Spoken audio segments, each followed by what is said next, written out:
Good morning, everyone, and welcome to today's presentation on 1031 Exchange Basics. My name's Jeff Stechmann. I'm the Vice President over the Eastern region for Asset Exchange Company. Before we kind of dive in today, I just want to kind of let everybody know how we're going to handle today's presentation. Don't feel like you have to write every single thing down because today's presentation is actually being recorded, and you'll receive a link to today's recording if you want to refer back to any of the topics that we're going to discuss today. And then some of the topics that we're going to cover, excuse me, I have in just like a single page PDF form because I find a lot of times if you're a realtor and you have a client that has a 1031 exchange question or need, boy, you'd love to be able to email them something. In the format that I send you the email in, you'll easily be able to pick and choose which PDFs are relevant to your client.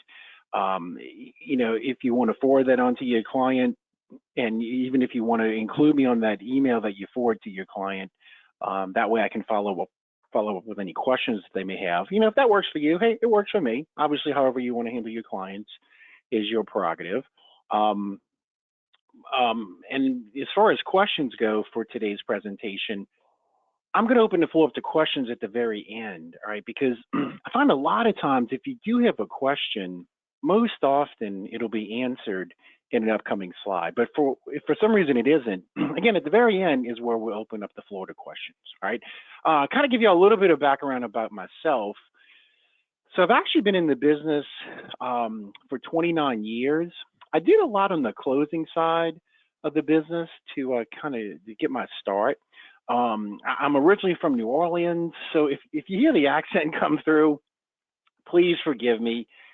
Sometimes it rears its ugly head, but I actually live in the Tampa Bay area of Florida now, and I've lived in Tampa for 26 out of those 29 years.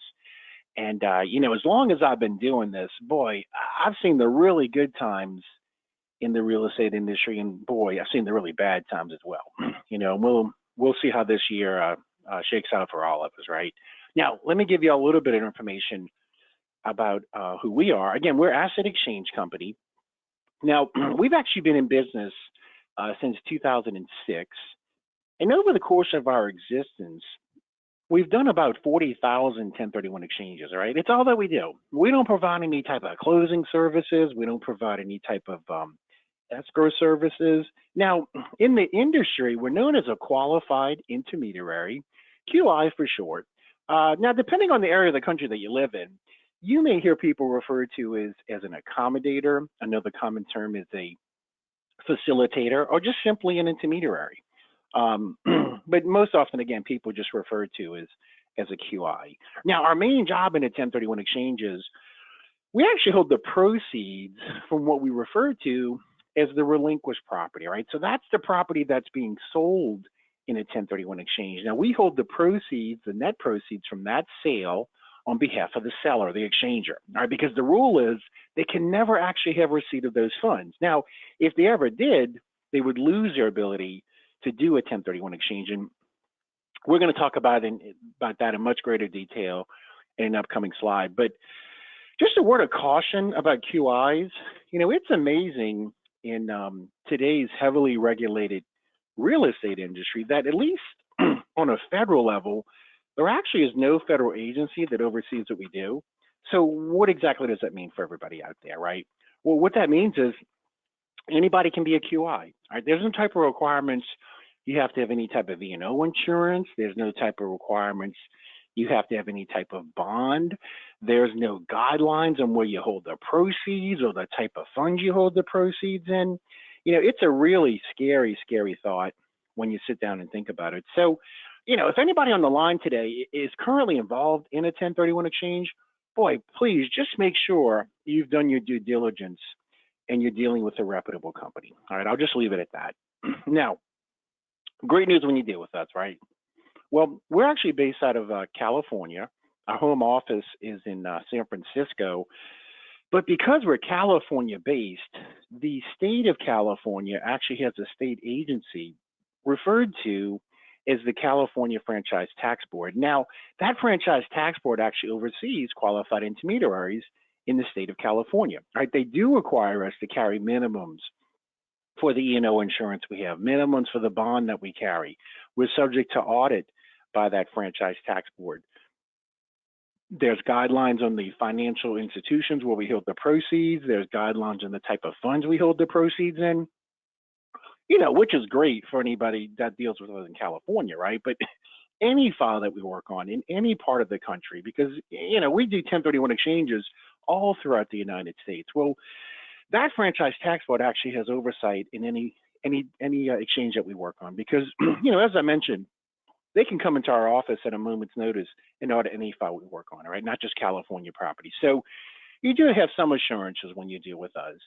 And then as far as our ownership goes, we're owned by two gentlemen.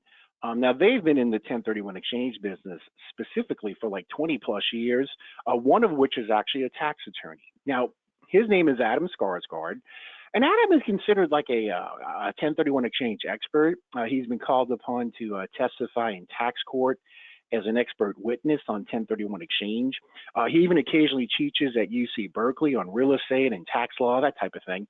The whole reason I like to bring his name up is because one of the things that we offer that, honestly, I don't know of any other QI in the business offers is any of the exchanges that we're involved with. If that exchange was to get audited, all right, we would actually provide free audit support. All right, we'd work hand in hand with the client CPA, helping to defend the audit. And it primarily would be done by our tax attorney owner, Adam Skarsgård. All right, so another great reason to deal with us, right?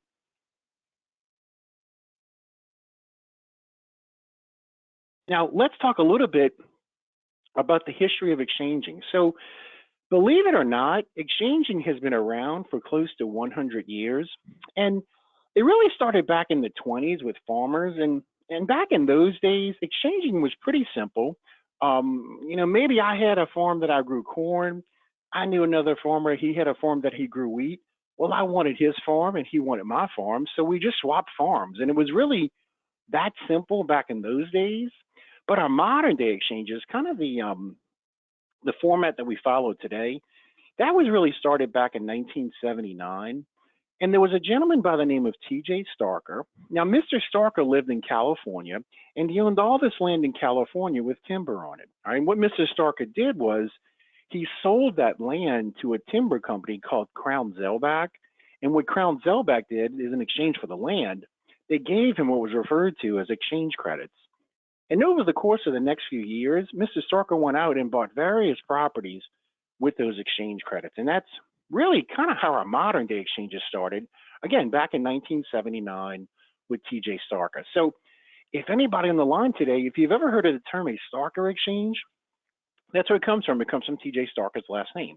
And I talked to some CPAs that have been in the business for, 40 or 30 years. They still refer to a 1031 exchange as a Starker exchange, right? So again, if you ever hear that term pop up, that's where it comes from. It comes from T.J. Starker's last name, all right? Now, when we talk about 1031 tax-deferred exchange, that name actually gets its, it gets its name from Internal Revenue Code, Section 1031, all right? And the code states this: no gain or loss shall be recognized on the exchange of real property held for productive use in a trade or business or for investment, if such real property is exchanged solely for real property of like kind, which is held either for productive use in a trade or business or for investment. All right, I get it. That's kind of a mouthful, right? Well, the code states that property held for productive use in a trade or business. So you can do a 1031 exchange on any type of real property that you use in your trade or business. Right? I'll give you guys an example of maybe the way that could work. So we did an exchange for a gentleman. Now, he owned a daycare center, right? So he was using that real property for his business. So what he did in his case, he sells the daycare center, does a 1031 exchange. Now, the replacement property that he goes out and purchases, well, he went out and purchased another daycare center because why? Because he was going to use that real property in his business. So any type of real property that you use in your trade or business, you can sell in a 1031 exchange, and you can buy as a replacement any type of real property that you use in your trade or business. Right now, the next part of the code where it says for investment. So for investment, that could be something as simple as, let's say you own a single family residential home and you hold it for investment. Well, how do you hold it for investment? Well, it's a rental property, right? You can take that rental property, you could sell that in a 1031 exchange, and then what can you buy as a replacement? That's the next part of the code, like-kind property. So what exactly is like-kind property? All right, like-kind property is any type of real property that you use in your trade or business or that you hold for investment. You can sell that in a 1031 exchange, and you can buy as a replacement any type of like-kind property, which is any type of real property that you use in your trade or business or that you hold for investment. All right, so just because you're selling that single family residential home that you hold for investment, like that rental property, right? When you sell that in a 1031 exchange, you don't have to buy another single family residential home if you don't want to. I mean, you can by all means if you do want to, but you could even go out and buy as a replacement, maybe like a condo, a townhome, a duplex, a fourplex, a vacant land. I mean, if you wanted to, you could go out and buy a commercial piece of property, a commercial strip shopping center, a commercial downtown office building. I mean, one of the high rises in any major metropolitan area in the United States, right? It doesn't matter if it's residential property or commercial property. Everything is interchangeable with 1031 exchange. I mean, you could even sell property that you use in your trade or business, and you could buy replacement property that you're going to hold for investment. That's also interchangeable. All right, and you're not even limited geographically where you can buy and sell real property. Right, you can buy and sell real property anywhere in the United States, including Guam, the U.S. Virgin Islands, or the Mariana Islands. Now, sometimes people will ask me, they say, what about property in Puerto Rico? Can I use that in a 1031 exchange? And unfortunately, the answer is no. And the reason being is Puerto Rico is under a different tax structure than we are here in the States. And that's why property in Puerto Rico is excluded from 1031 exchange, right? If anybody on the line today, if you've ever heard of the term a like-kind exchange, that's where it comes from. It comes from the part of the code that talks about like-kind property. Now, I know we have a lot of Florida realtors on the line today. Here in Florida, the standard real estate contract that all Florida realtors use, it's referred to as the FAR contract, right? Now, in that FAR contract, there's already standard 1031 exchange language built into the FAR contract.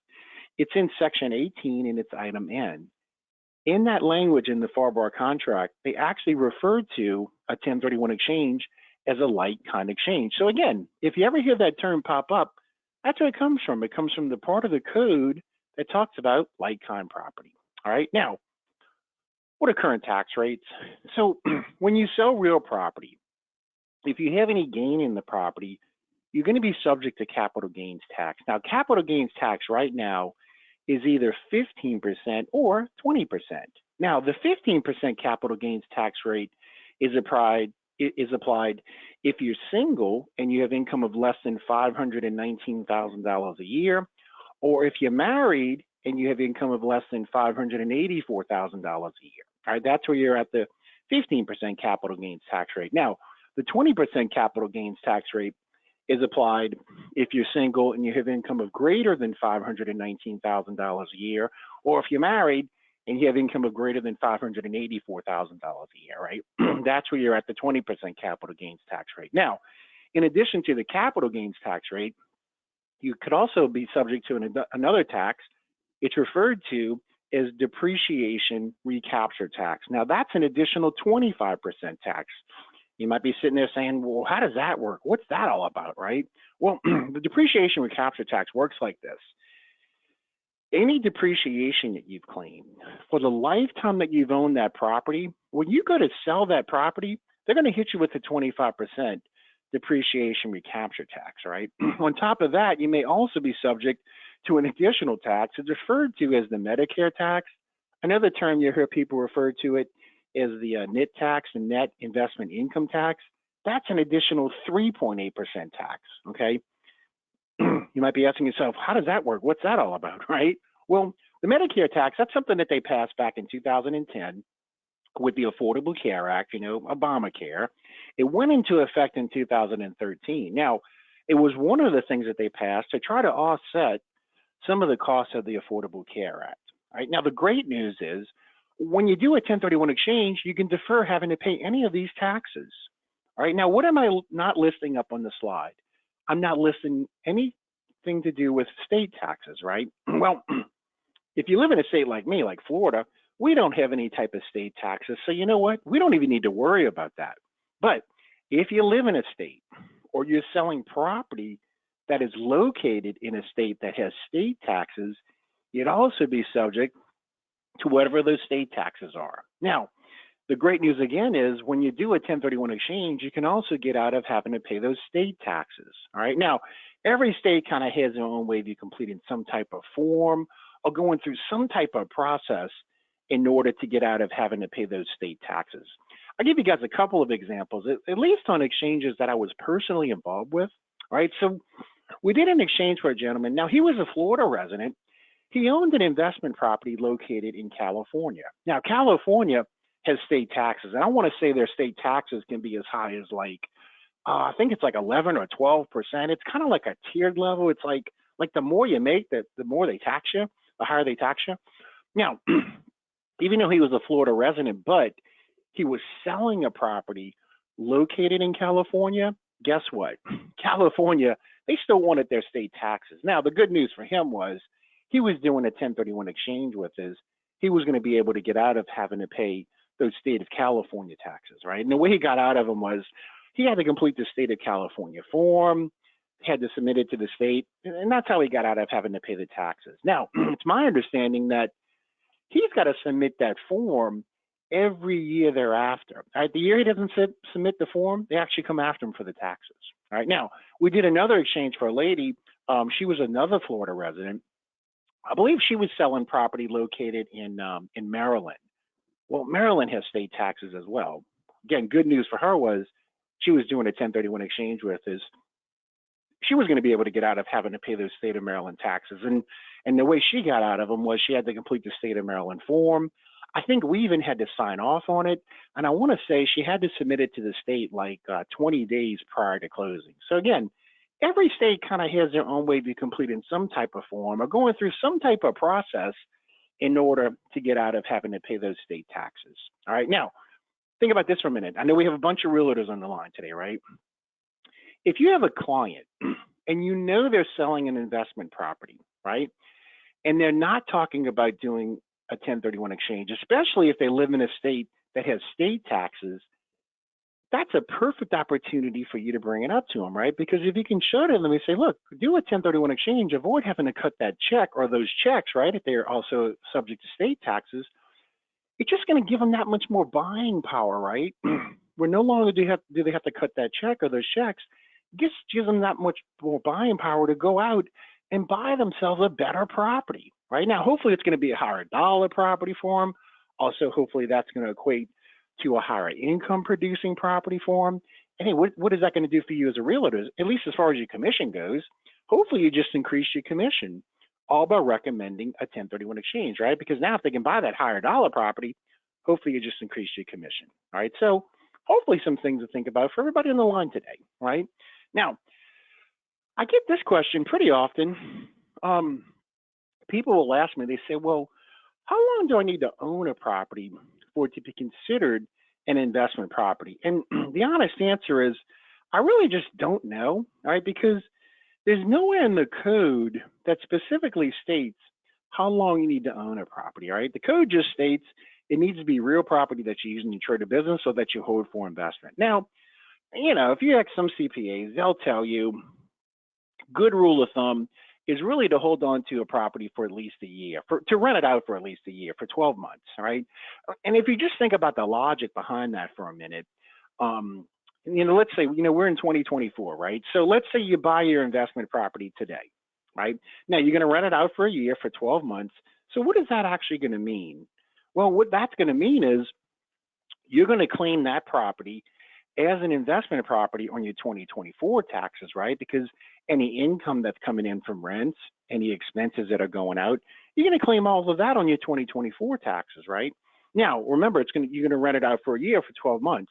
What is that going to mean? Well, it's also going to carry you over into next year, 2025, right? That's also going to mean on your 2025 tax return, you're going to report that property as an investment property, right? Any income that's coming in from rents, any expenses that are going out. So over 2 tax filing years, you'd be showing to the IRS on 2 different tax returns that that property is an investment property. Is that a good rule of thumb? Well, the answer is maybe, right? Because if you ask some other CPAs, they'll tell you, no, really a good rule of thumb is really to hold on to the property for at least 2 years for 24 months. Now, one of the reasonings behind that logic is back in 2008, the IRS came out with guidelines regarding vacation homes, right? And in the guidelines for vacation homes, the IRS stated for a vacation home to be considered an investment property, you must own that property for at least 2 years or 24 months, all right? So for it to be considered an investment property.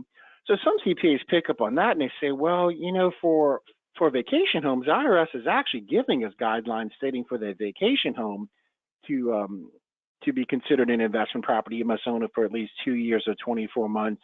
Therefore, they're of the opinion any type of investment property, good rule of thumb is really to hold on to it for at least 2 years or 24 months, right? But the reality of the whole thing is it's not going to be so much about how long you own the property. It's going to be more so about your intent. And your intent could be something like this. Did you advertise the property for rent? Now, did you advertise it for fair market value rent as well, right? Because let's just say fair market value rent is, I don't know, $1,500 a month, and you're actually advertising it for $5,000 a month.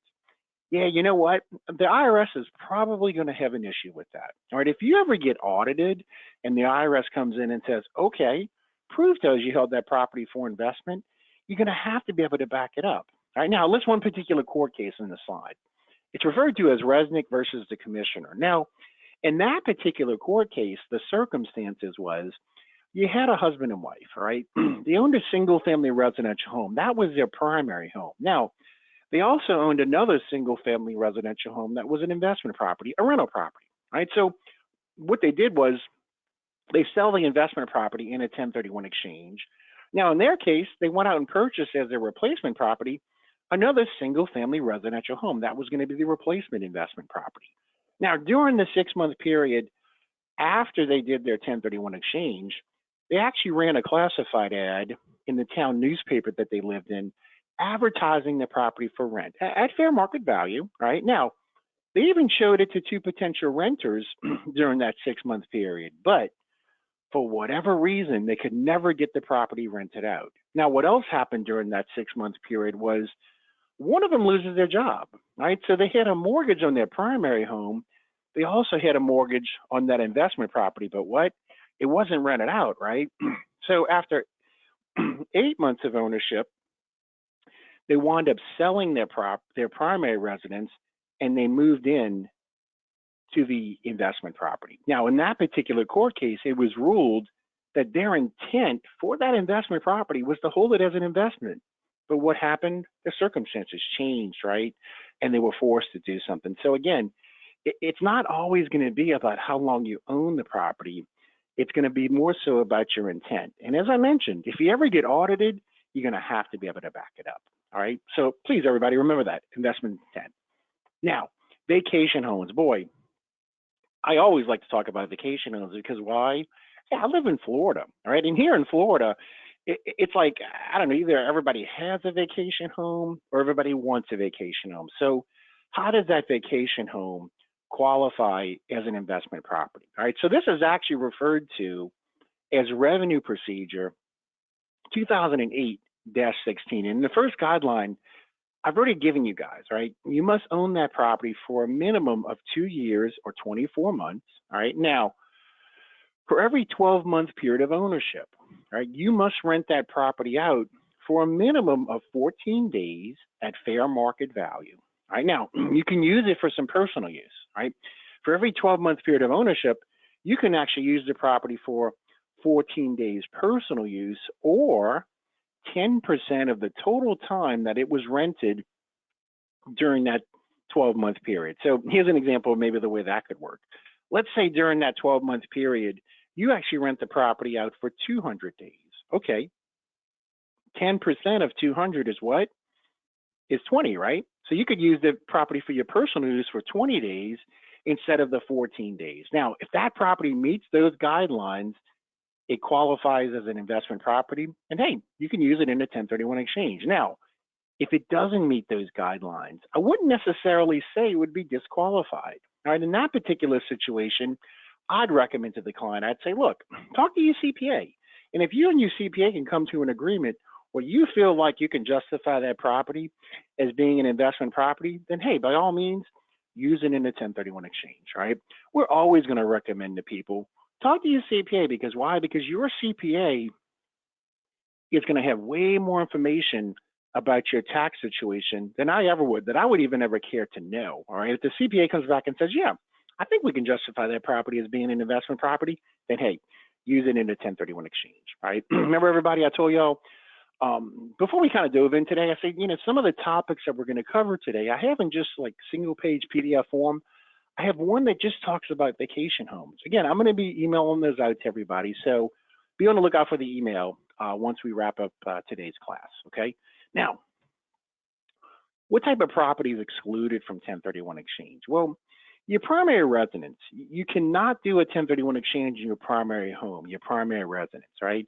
The good news for your primary home or your primary residence, you may qualify for what they refer to as a Section 121.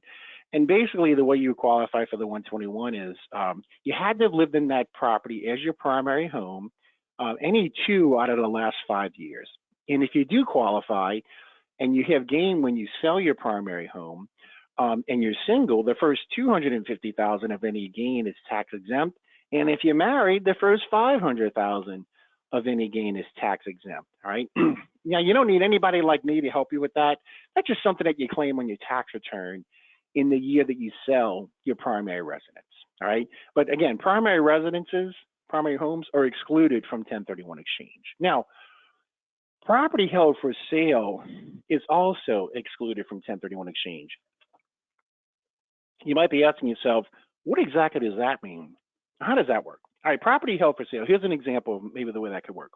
Here in Florida, we have a lot of these like national home builders like Pulte Homes, Lennar Homes, KB Homes. All right, let's just say I'm Pulte Homes. Now, Pulte Homes is one of the largest single-family residential home builders in the entire country. They're a publicly traded company.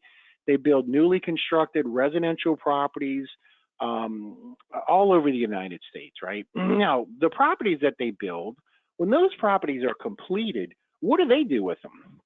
Well, they turn around and sell them, right?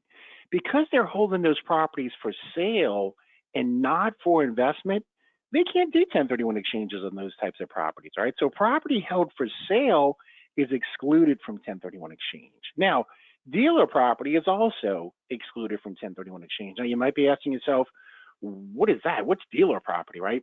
Well, dealer property might be somebody that we most often refer to as a flipper.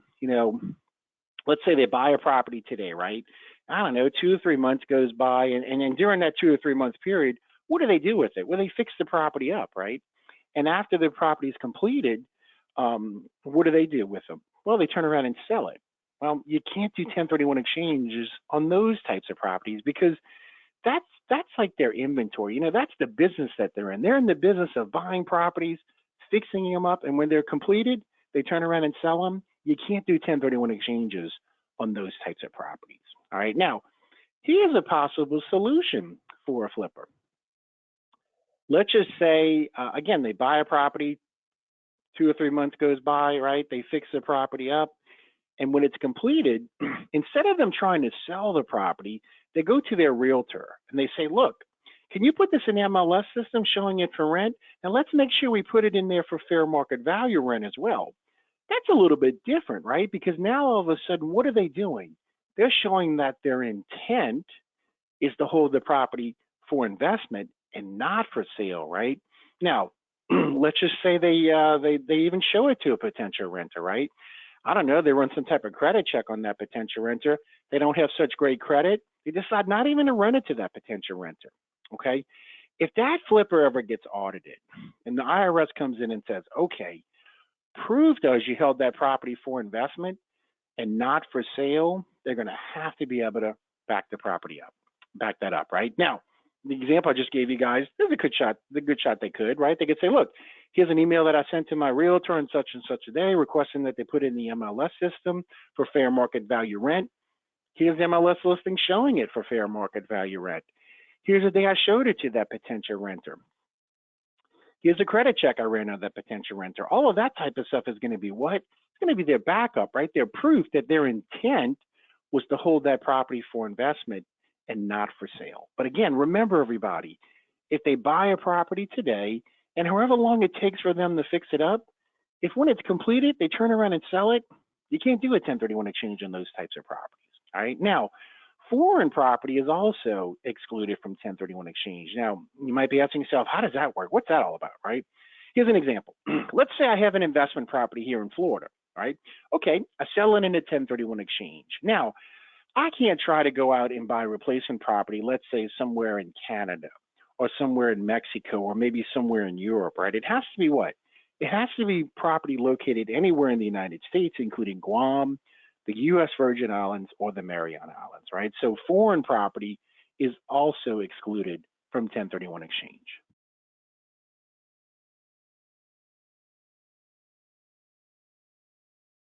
All right, so what are the tax deferral requirements? So in order to get a full deferral, to defer your taxes 100%, rule number one is this. You must reinvest all of the net proceeds in property of equal or greater value. Now, you might be asking yourself, well, what exactly are the net proceeds? That's the cash, all right? That's the cash that normally you get out of the closing. Now, we're the qualified intermediary, the QI.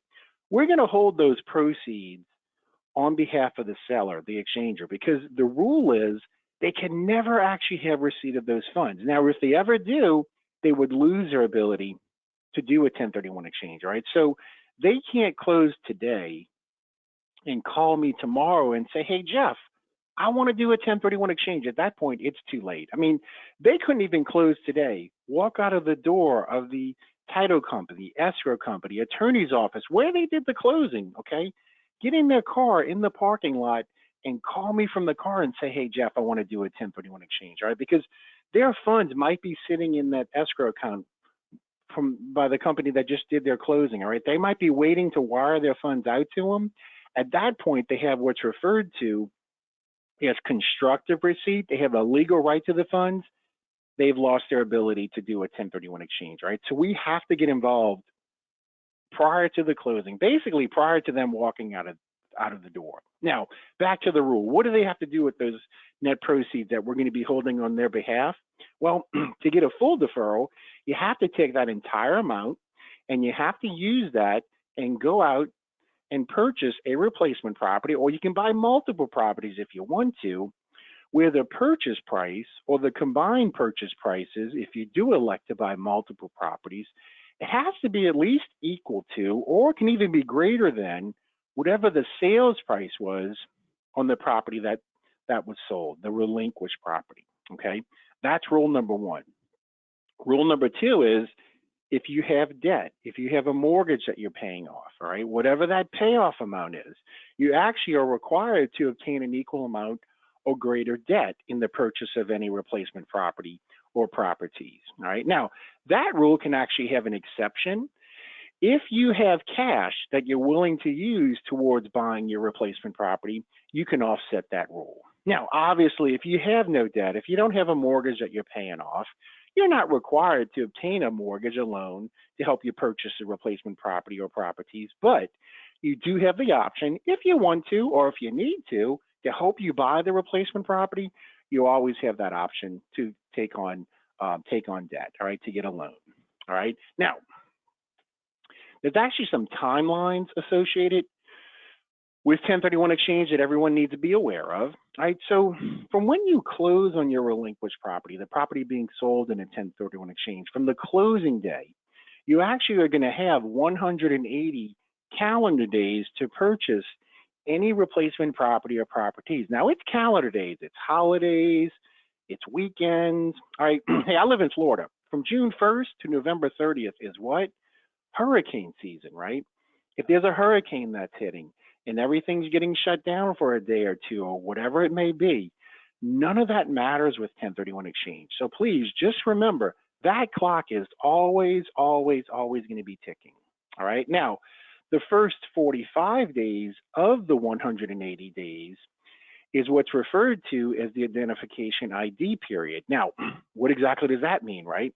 Well, the identification ID period means is you must identify any potential property or properties you want to buy. Now, none of those properties even need to be under contract. You just have to identify any potential properties you want to buy. That's something else that we're going to assist with. We're going to provide to the client a form. Now, we refer to it as the identification ID letter, but basically it's going to have some blank lines on it, but it's going to have to be specific to a property address or addresses, all right? Client's going to have to fill that out, sign it, get it back to us by midnight of the 45th day. That's how they will formally identify their replacement property. They're going to do it directly to us, the QI, the qualified intermediary. Here's the thing about the 45 days. Let's just say they happen to find the perfect property, but it's day 46. Okay, at that point, it's too late. All right, so whatever they put on that form by midnight of the 45th day, they're going to have to make sure they're going to be able to purchase at least one of those properties. And when do you have to purchase it by? You have to purchase it by day 180, right? There again, there is no exceptions, extensions to the timelines.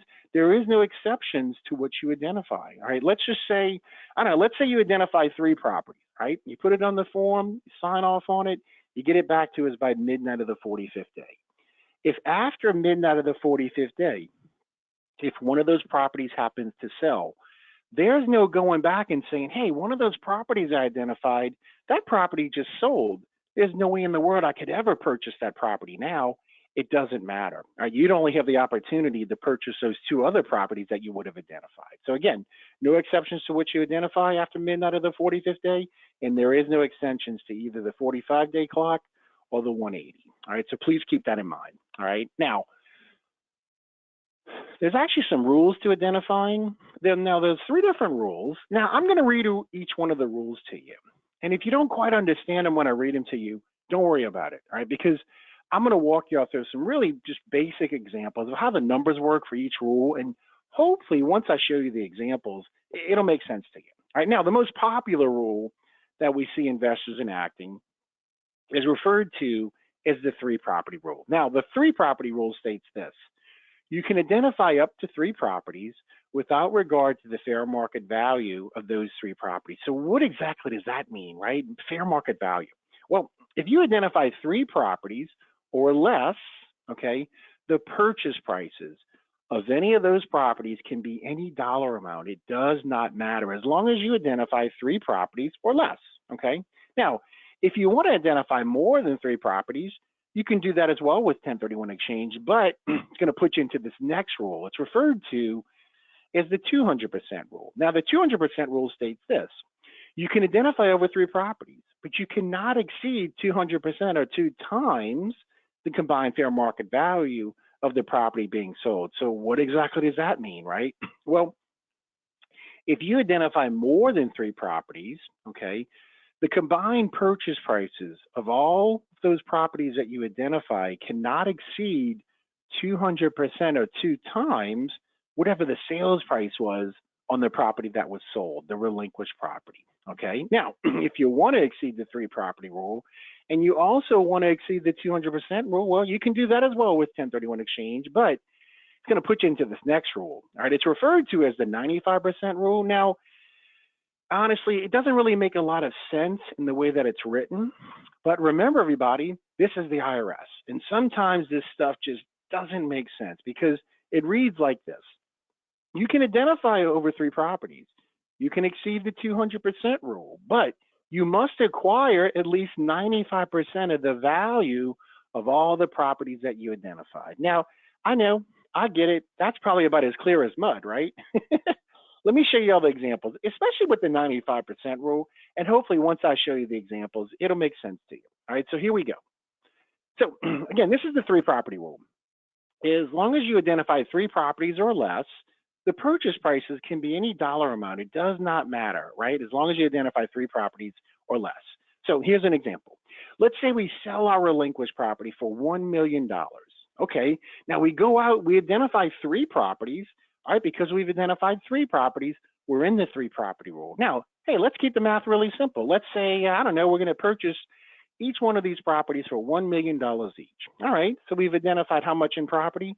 $3 million worth of property. Again, it doesn't matter as long as it's three properties or less, those purchase prices can be any dollar amount. I mean, we could be purchasing each one of those properties for, I don't know, $10 million each, all right, for a total of $30 million in identification. Again, as long as it's three properties or less, it doesn't matter.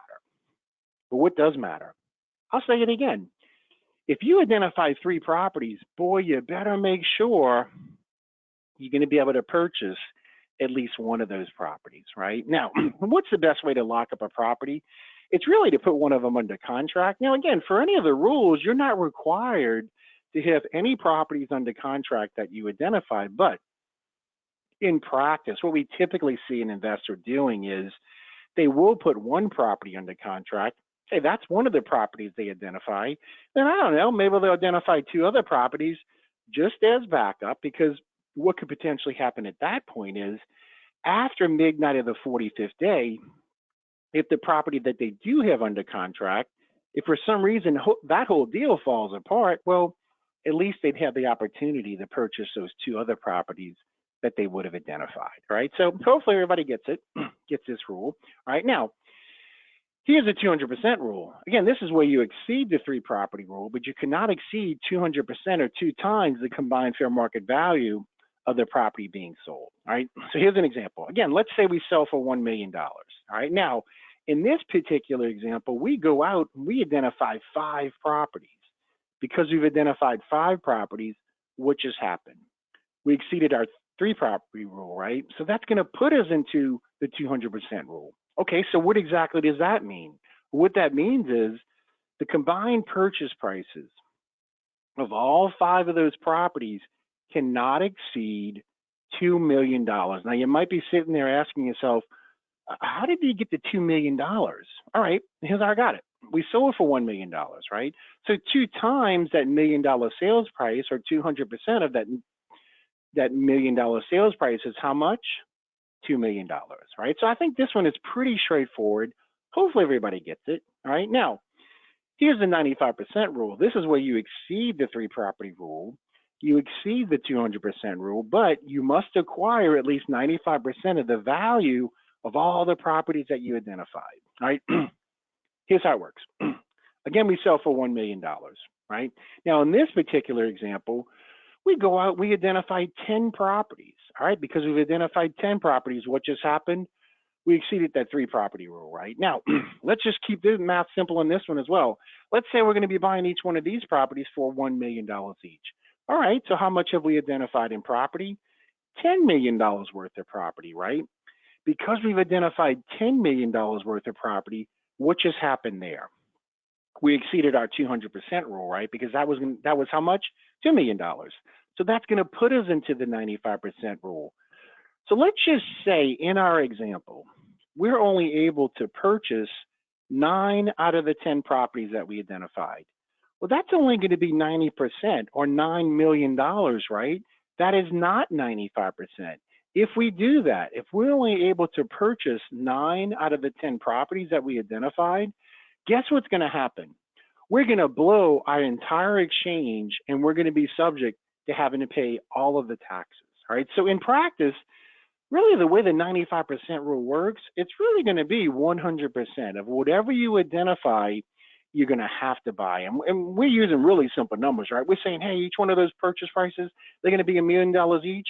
You know what? In the real world, those purchase prices are going to be all over the map, right? It's going to be really hard to sit down and say, okay, let's see. If I buy this property, oh, wait, that's only going to put me at 93%. All right, let's see. Maybe I need to make sure I purchase this other property. Oh, wait, that's only going to put me at 94%. Again, the 95% rule in practice it's really going to be 100% of whatever you identify, you're going to have to buy, right? The IRS wants to limit you in how many properties you can identify, right? They don't want you going out there identifying everything under the sun, because you know what's going to happen if you identify everything under the sun? You're going to have to purchase everything under the sun because of this crazy 95% rule. Again, it doesn't really happen that often, but everybody just please realize it does exist and it is out there. All right. Now, how does the whole closing process work when it comes to 1031 exchange? Well, we don't even get the process started until there's a contract on the property being sold, the relinquished property, right? Because the way the process starts is I'll need to get a copy of that contract. All right, and I'm also going to need to get the contact information for the person that's going to be handling the closing, and then obviously contact information for the seller, all right, for the client, all right, because what happens at that point is we're going to reach out to the company that's handling the closing. It might be an escrow company, title company, attorney's office, whoever that may be, and what we get from them is a copy of the title search. It's also known as the title commitment. Some areas of the country, they refer to it as the title binder.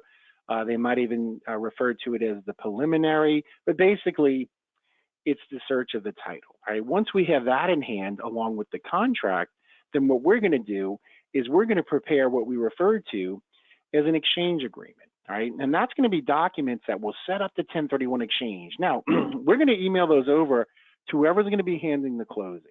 Basically, those documents sit there waiting for the closing to happen. What happens day of closing is seller's going to go in, they're going to sign those documents. Now, again, when they sign those documents, that's going to set up their 1031 exchange. But what that's also going to do is it's going to give us the ability to step into their shoes as the seller. That's also going to give the company handling the closing the ability to take the net proceeds from that sale, and they're going to wire those net proceeds over to us. We're going to hold them on behalf of the seller, the client, the exchanger, all right? That transaction takes place. Then what happens? The clock starts ticking, right? 180 days to close. The first 45 days of the 180 days is the identification ID period. We're going to be sending out that identification ID letter to the client. They're going to fill it out, get it back to us by midnight of the 45th day, right? Now, once they get one of those properties that they identified under contract, we'll need to get a copy of that contract as well. And just like on their sale, we needed the contact information for whoever was handling that closing. It's going to be the same thing for their purchase, right? Chances are it's going to be a different company. Usually it's not the same company because, just think about it. We're going to be holding all their proceeds from their sale, right? We're going to need to get a contact person. What we need to get from that company is their wiring instructions, all right? We're going to prepare some other documents we'll send over to that company. Those documents will sit there waiting for that closing to take place. Day of closing, buyer's going to go in, they're going to sign those documents. Now, when they sign those documents, that's going to give us the ability to step into their shoes as the buyer. That's also going to give us the ability to take the proceeds that we would have been holding from their sale.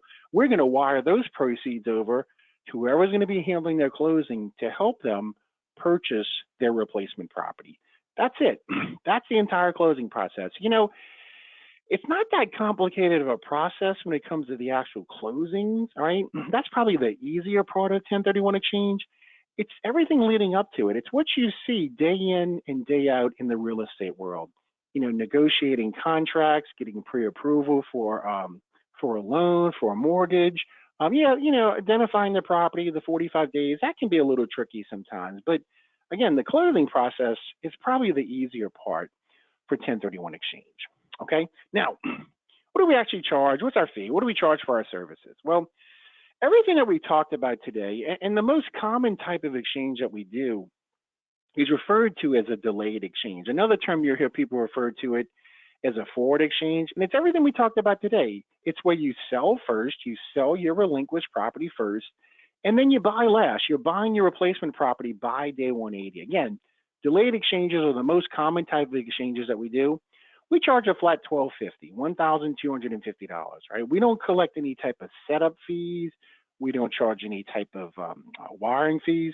I just walked y'all through the entire closing process, right? We like to get started once there's a contract on the property that's that's being sold, the relinquished property, right? We prepare that exchange agreement. We send that over to the title company, escrow company, attorney's office. Those documents sit there waiting for the closing to happen. If the closing never happens, all right, if the contract falls apart, the buyer walks, or at the very last minute, the seller, the client decides that, hey, I've had second thoughts. I'm not going to move forward with any type of 1031 exchange. We don't even charge any type of cancellation fees. Our fee of the $12.50, it's not incurred until the day of closing. Okay. Now, the good news with our fee, it covers the sale of one relinquished property and actually the purchase of up to 3 replacement properties. That's it. There's no other hidden costs, hidden fees, anything like that. Now, there's a few other type of exchanges. We don't have time to cover them today. This is just our basic class. But there's another type of exchange referred to as a reverse exchange. It actually works just the opposite of a delayed exchange. It actually gives you the ability to buy first, to buy your replacement property first, and sell last, sell your relinquished property last. Those types of exchanges can be significantly more complicated than a delayed exchange. We have to form a separate company. We go in and we purchase the replacement property. Those start off at $8,500. Again, we don't have time to go into them today. I do have another class coming up later this month, Advanced 1031 Exchange Strategies. We cover the other types of exchanges in much greater detail. I do have another class in addition to the advanced class. It's a Discovering 1031 Exchange class. We cover those types of exchanges. Everything we're covering today, everything we cover in an advanced class, and even additional information, all right? If y'all want to join in for that class, it's actually a 2-hour continuing education class if you happen to be a Florida realtor. Anybody can attend, but you know, we cover those types of exchanges. There's another type of exchange referred to as a construction exchange. Another term you'll hear people refer to it as an improvement exchange or a built-to-suit exchange.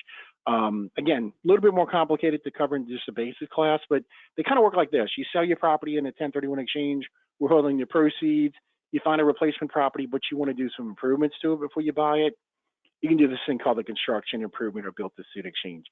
Those are significantly more complicated as well. We have to come in, we form a separate company, we buy the replacement property, we work with the contractors, okay? Those start off at $8,500 as well. Again, those exchanges, those types of exchanges, more complex exchanges, we cover in my 2 upcoming classes. So if you want to learn more about them, even additional information, please register, okay? That's it. We're doing great on time. If anybody has any questions, I'll go ahead and open the floor to questions at this time. And now while we're waiting for questions to come in, I'll mention this. Again, today's classes are recorded, okay? You're gonna receive a link to today's recording if you wanna refer back to the topics that we discussed. And as I mentioned, you know, some of the topics that we discussed today, I have in just PDF form. I'm gonna email those out to everyone. You know, don't feel like you have to go about this alone. I want to be a resource for everybody on the line today. If you have clients that have 1031 exchange questions or needs, or individually, if you're an investor and you have questions or needs, please let me know. All right. If you're a realtor and you have a client that has a 1031 exchange need or question, if you want to take that email that I send out, if you want to forward that on to your client, if you want to include me on the email, introducing me to your client, I'd be glad to follow up with them, answer any questions they may have, right? I talk to people about 1031 exchange all day long, all right? So again, you don't have to go about this alone, all right? I mentioned today's class is a basis class. I do have another class, Advanced 1031 Exchange Strategies. We cover some of the basics in that, but we also talk about additional topics like entities. We talk about the other various types of exchanges in much greater detail. If you want to sign up for that, please register. And then I have another class, Discovering 1031 Exchange. That's a 2-hour class, all right? It covers today's information, it covers the advanced, and even additional information. We talk about FERPTA and foreign sellers in that, related parties in 1031 exchanges, entities, various topics that we don't cover in the other 2 classes. That is also worth 2 continuing education hours for Florida realtors. Anybody can attend, but if you happen to be a Florida realtor, you'll pick up 2 hours of continuing ed. If you want to register for that, please register. If you don't have the registration links, please email me. My contact information is up on the screen, and I'd be glad to send it out to you. All right. Okay, well, it doesn't look like any questions are coming in. So, if you do have questions, you can always reach out to me. I totally get it. If you have a question that's a little bit more complicated than typing into a box in like 20 seconds, totally get it. Please just send me an email or give me a call. That's my office line. I'd be glad to answer any questions you may have or your clients may have. All right, so we'll go ahead and wrap it up for today. Guys, thanks for joining. Thanks for attending. Hopefully you learned a little something about 1031 exchange. Again, if I can be a resource for anyone on the line today in the future or your clients' needs in the future, please let me know. All right, stay safe, stay healthy, enjoy the rest of your week, and thanks for joining. Have a great day. Bye-bye.